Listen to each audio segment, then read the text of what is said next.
Get her away from my car before she scratches it."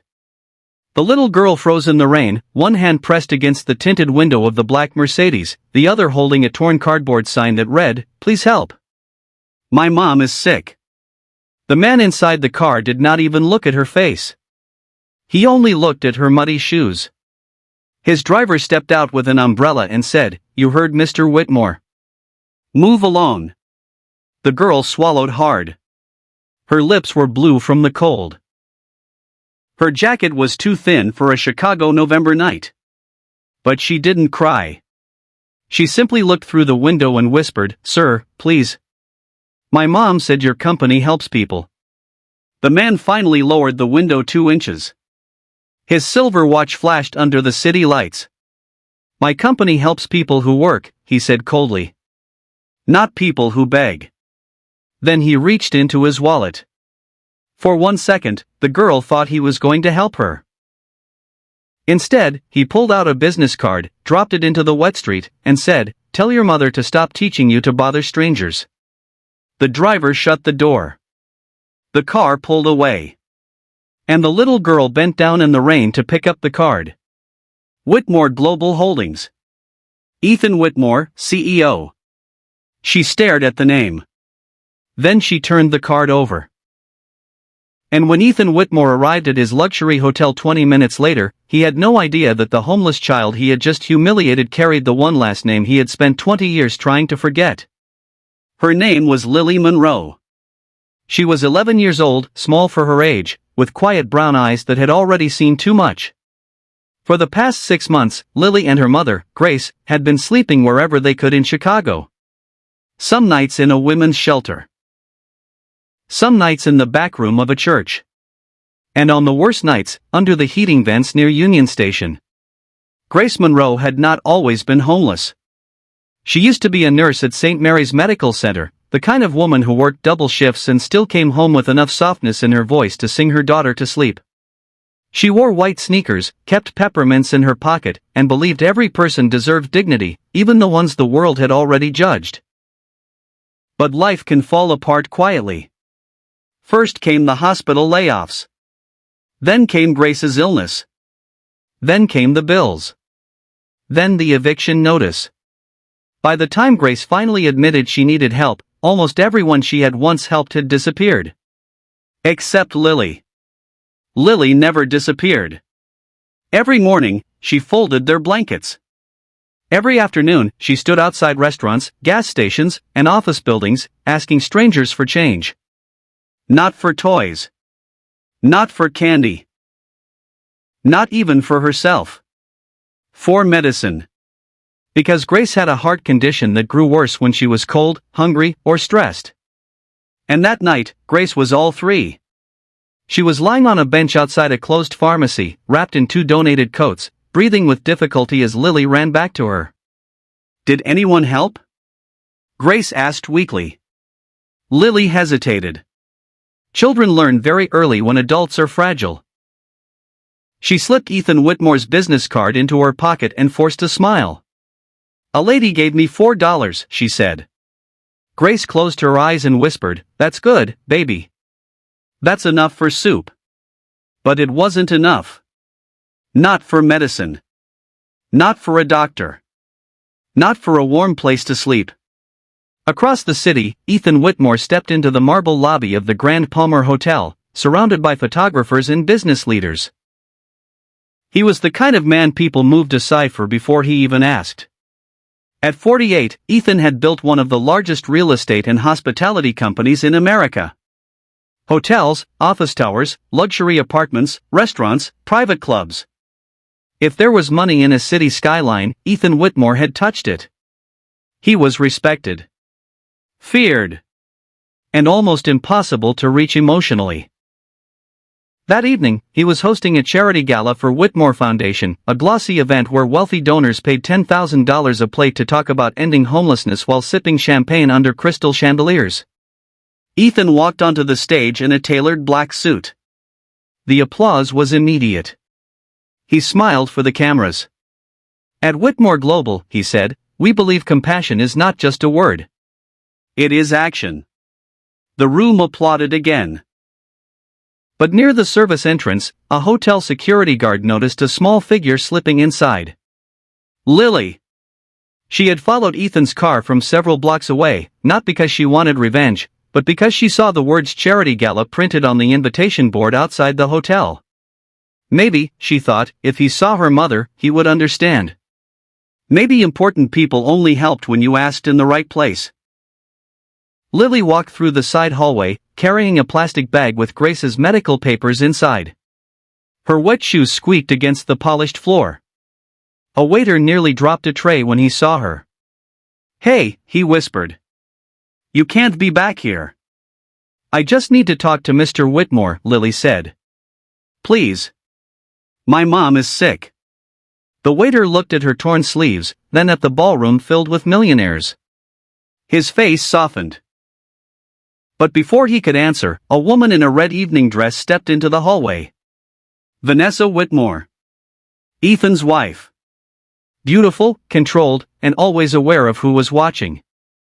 "What is going on?" she asked. The waiter stammered. "Ma'am, she says she needs help." Vanessa looked Lily up and down. Not with anger. With embarrassment. The kind of embarrassment rich people feel when poverty appears too close to the flowers. "This is a private event," Vanessa said.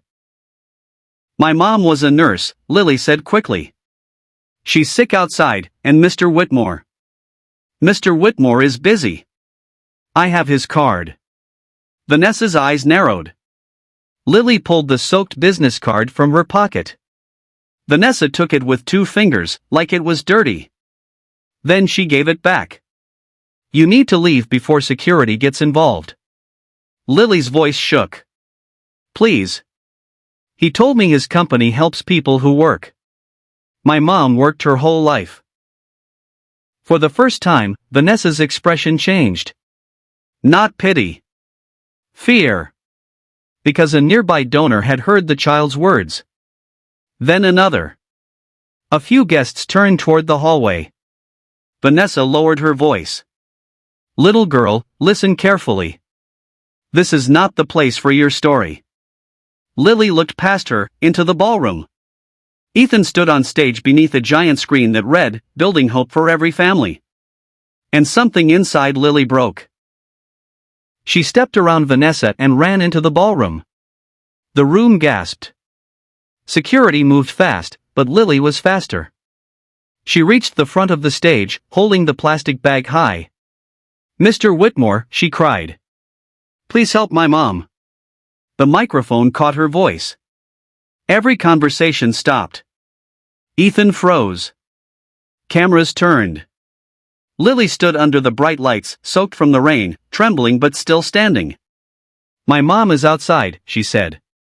"She can't breathe right." "She said your foundation helps families." Ethan's jaw tightened. This was not just an interruption. This was humiliation. In front of donors, reporters, board members, and the mayor. He stepped down from the stage slowly. "Who let this child in?" he asked. Nobody answered. Lily held out the medical papers. "Please. Her name is Grace Monroe. She used to work at St. Mary's. She helped people." At the sound of that name, Ethan stopped. For less than a second. But Lily saw it. "Grace Monroe?" he repeated. "Yes," Lily said.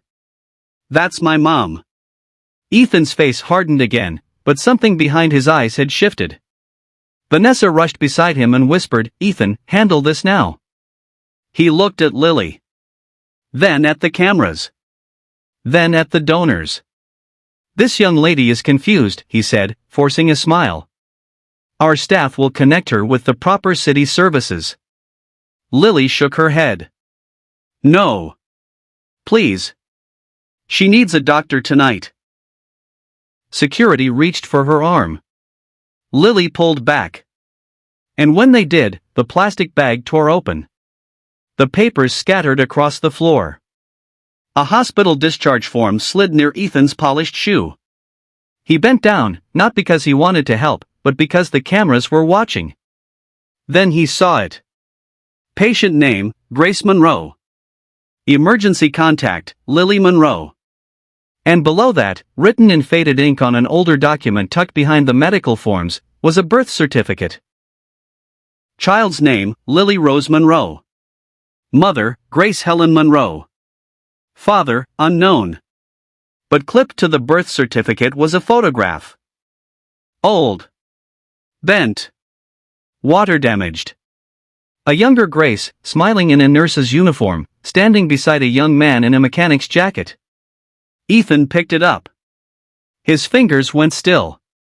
Because the young man in the photo was him. 20 years earlier, before the suits, before the private jets, before Whitmore Global, Ethan had been Ethan Whitmore from a poor neighborhood in Detroit. He worked nights fixing engines and dreamed of becoming somebody important.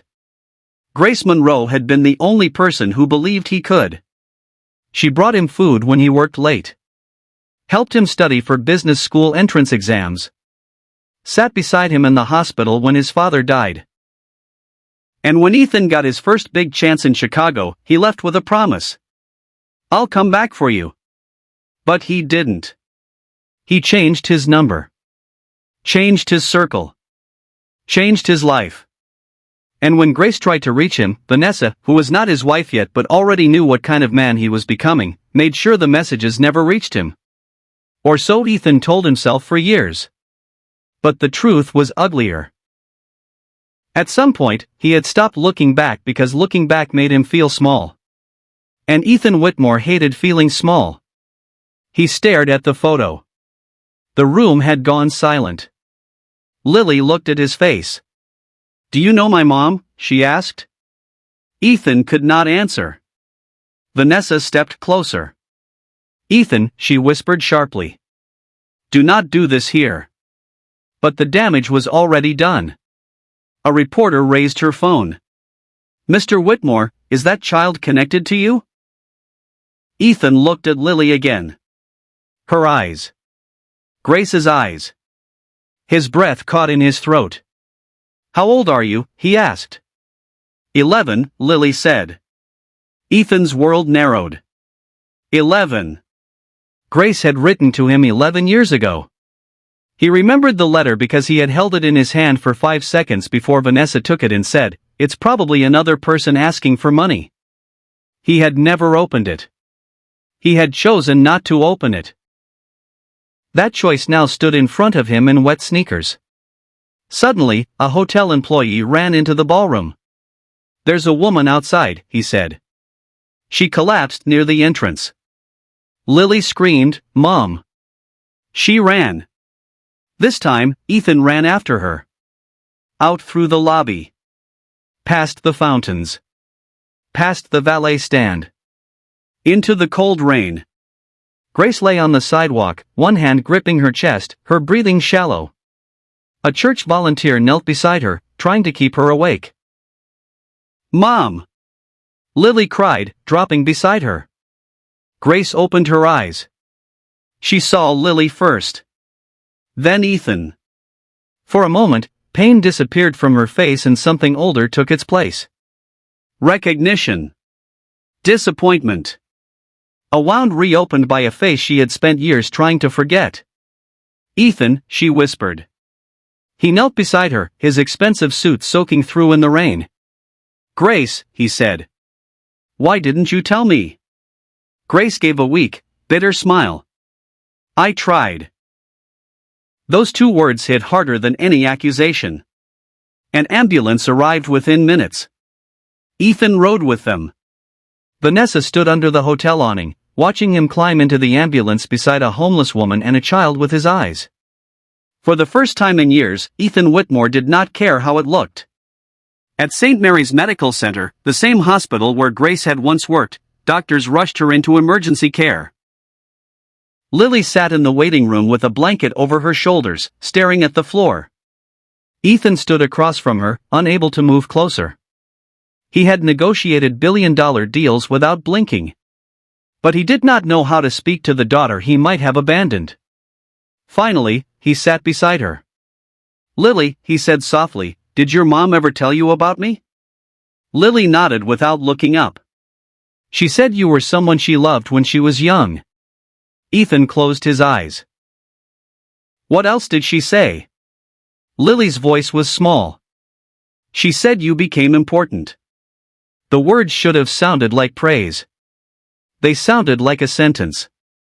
Ethan swallowed. Did she say I was your father? Lily looked at him then. Not shocked. Not angry. Just tired. She said she didn't know if you would want to be. That broke him more than anger would have. Before he could speak, a doctor entered. Family of Grace Monroe? Ethan stood immediately. He stopped. What was he? Her past? Her mistake? The father of her child? Lily stood too. I'm her daughter. The doctor's face softened. Your mother is stable for now, but her condition is serious. She needs continued treatment, rest, and a safe environment after discharge. Living outside could be life-threatening.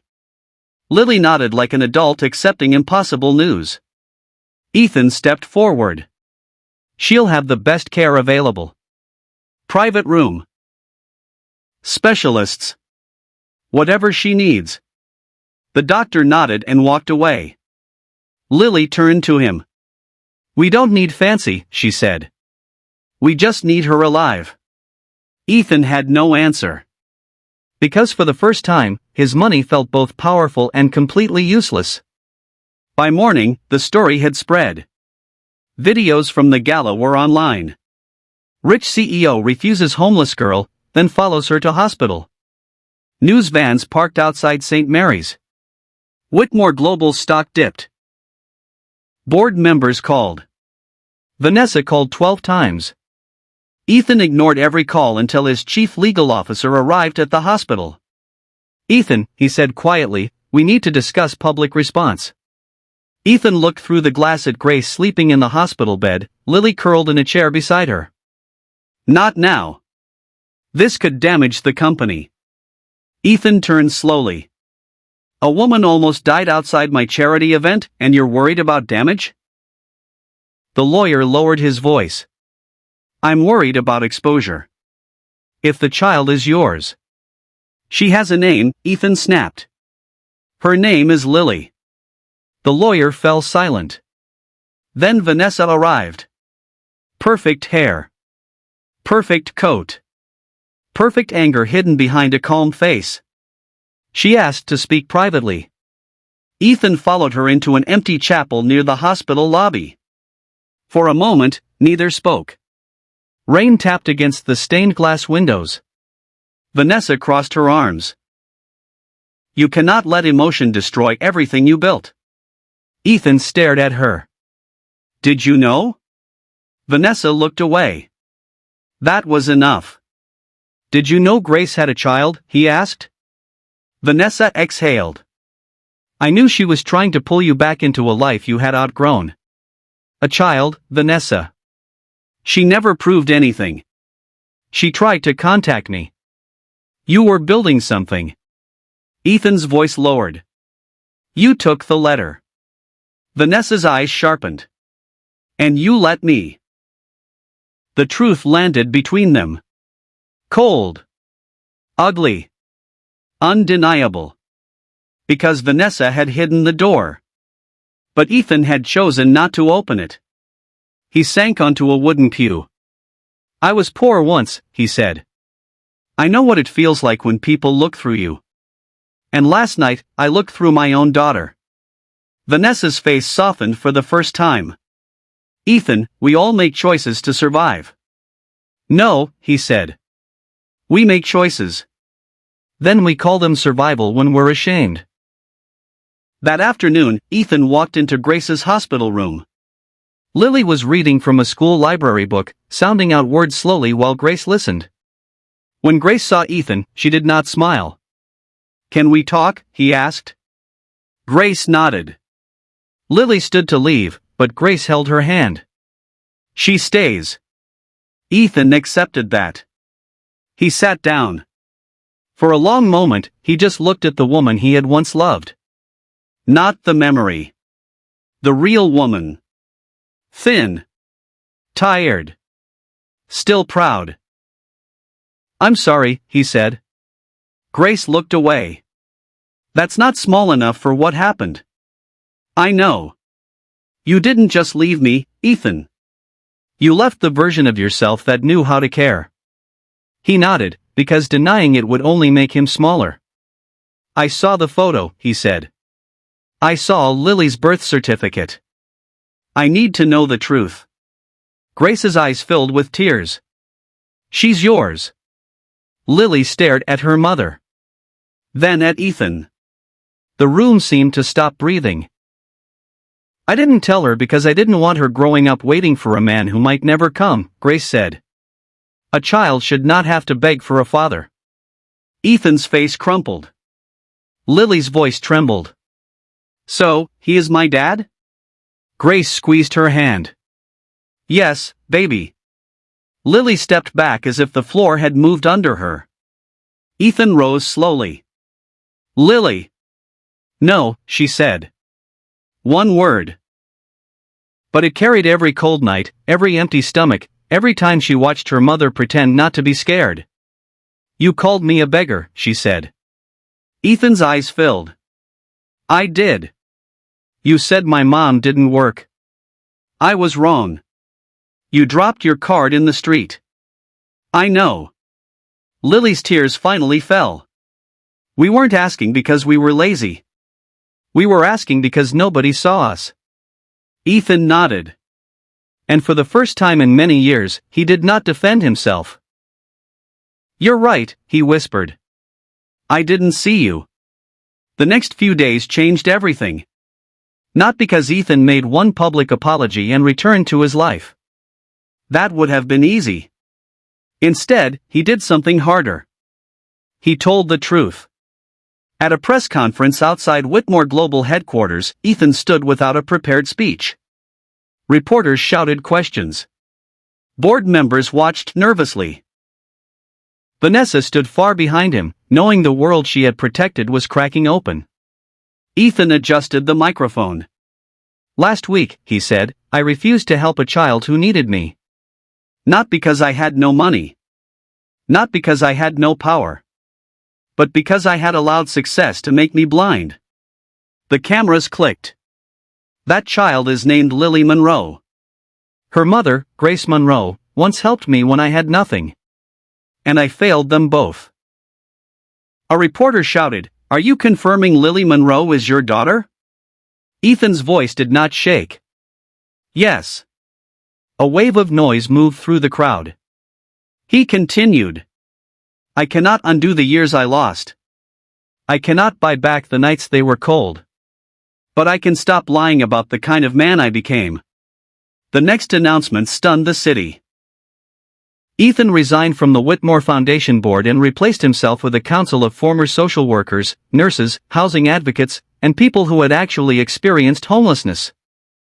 He committed $100 million of his personal fortune to build emergency family housing connected directly to hospitals, so sick parents and children would not be discharged into the streets. But the most important moment did not happen on camera. It happened 2 weeks later, in a small apartment overlooking a quiet street in Oak Park. Not a mansion. Not a luxury penthouse. A warm, clean home chosen by Grace because it was near Lily's school and close to the hospital. Ethan stood in the doorway holding grocery bags like he was afraid to step inside too confidently. Lily opened the door. For a moment, they just looked at each other. I brought soup, he said awkwardly. Your mom said you liked chicken noodle. Lily looked at the bags. Then at his face. You don't have to act normal, she said. Ethan gave a sad little laugh. I don't know how to act. That honesty surprised her. She opened the door wider. Grace was sitting at the kitchen table, healthier than before but still recovering. There were medicine bottles lined neatly beside a vase of yellow flowers. Ethan set the groceries down. No cameras. No lawyers. No speeches. Just a man trying to become worthy of people he should never have lost. Over dinner, Lily asked him questions. Not easy ones. Why didn't you come back? Were you ashamed of us? Do rich people forget poor people on purpose? Each question hurt. Ethan answered every one.